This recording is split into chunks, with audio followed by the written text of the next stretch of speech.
So initially, I wasn't going to record a video this week because of a cold, and I've been coughing up a lung. I spent all day yesterday just on my couch like a vegetable watching video essays on YouTube. But I finished a real good book, and I really wanted to talk about it. It's this little-known ditty, The Shining by Stephen King. And yes, this is a first edition, first printing. I got a little story about that too that I think you'll enjoy. Let's just start off with the obvious. The book is a masterpiece. I am completely blown away by how good the book is. I've never seen the movie, so I didn't really have anything to compare it to. It was really interesting to read a book that has been such a core part of pop culture for the last 40 years, mostly when it comes to the movie, and for me to have no idea what is going on in the movie other than the few homage scenes from the Ready Player One movie. Yeah, the book is fantastic. From start to finish, every character is amazing, feels like a real person. The location is great. I'm a relatively visual reader, and man, there is just something about Stephen King's writing. I picture everything in my head. It's so vivid, just the way he writes and the way it just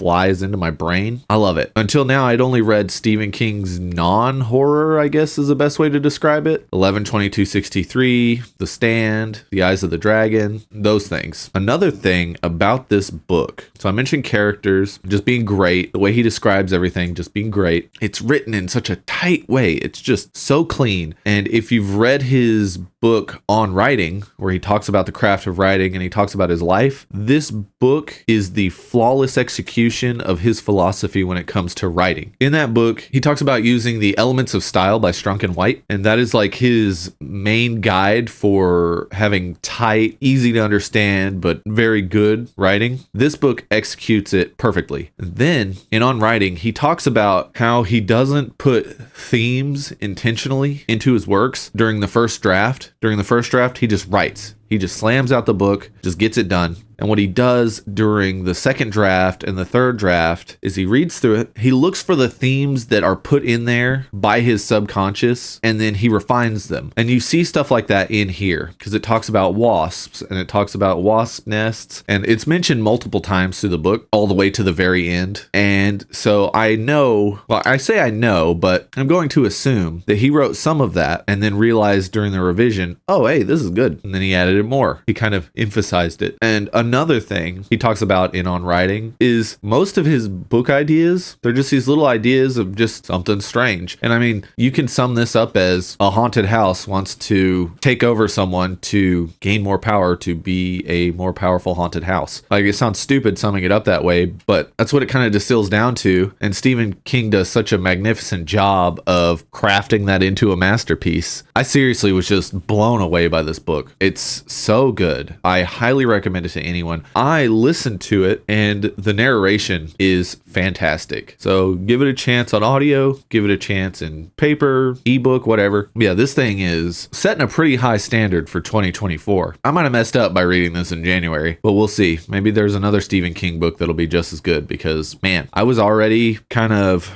building up the courage because I'm a coward when it comes to horror to start reading more Stephen King. And this book is very intense and there's a lot of stuff in it. You just feel sick to your stomach when you witness it. But man, it's so good. It's so worth it. So definitely give this book a try. And now let's move on to this copy I have. And I'd like to give you a little story about how I found the best book deal of all time. This is The Shining, first edition, first printing. Now, it's kind of hard to find out if it's a first edition, first printing if you don't know what you're looking for, which is how I got this for $18 from the Half Price Books outlet store in Waco, Texas. This was back in 2018, and I thought, well, maybe I'll get to reading it eventually, and if not, it's a cool collector's piece that I can use as a gift to someone maybe someday if I'm never into the books, but I know someone that is. So I picked it up. Then last year, in 2023, I started looking into the value of my books. I assumed this book was worth more than $18, but I didn't know how much more it was worth. There's a website called StephenKingCollector.com. I'll put a link in the description. It does a really good job of telling you exactly how to find the details in the book to know whether or not you have a true first edition. And then they give a little info like The Shining first edition. There were only 25,000 in the first printing. And they also give you info on how to figure out whether or not yours is a first edition or a book club edition. This book, it's hard to tell from here, but this is it's a little shorter than a normal hardcover. It's like a book club edition size, but the book club edition doesn't have the wraparound art, and a book club Club edition also doesn't have a price tag in the dust jacket. And then the final way you can tell, which I'll post a picture of it, it's on page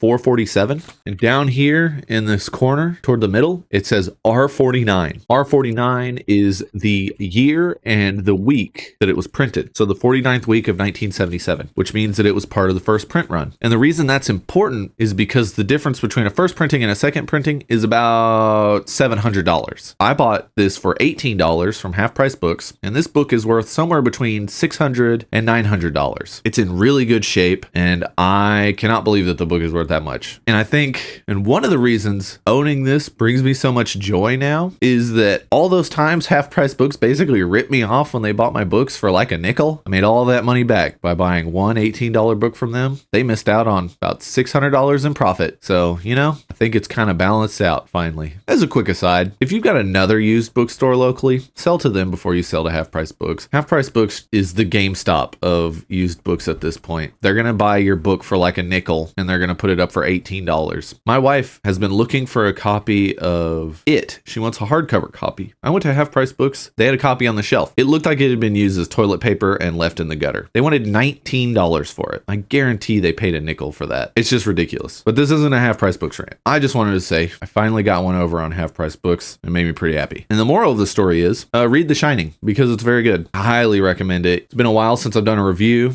Doing one with a cold is kind of difficult, but I hope you enjoyed it. I've got a lot of reviews on my channel. You can check those out in a playlist. And with that, I'll see you next time.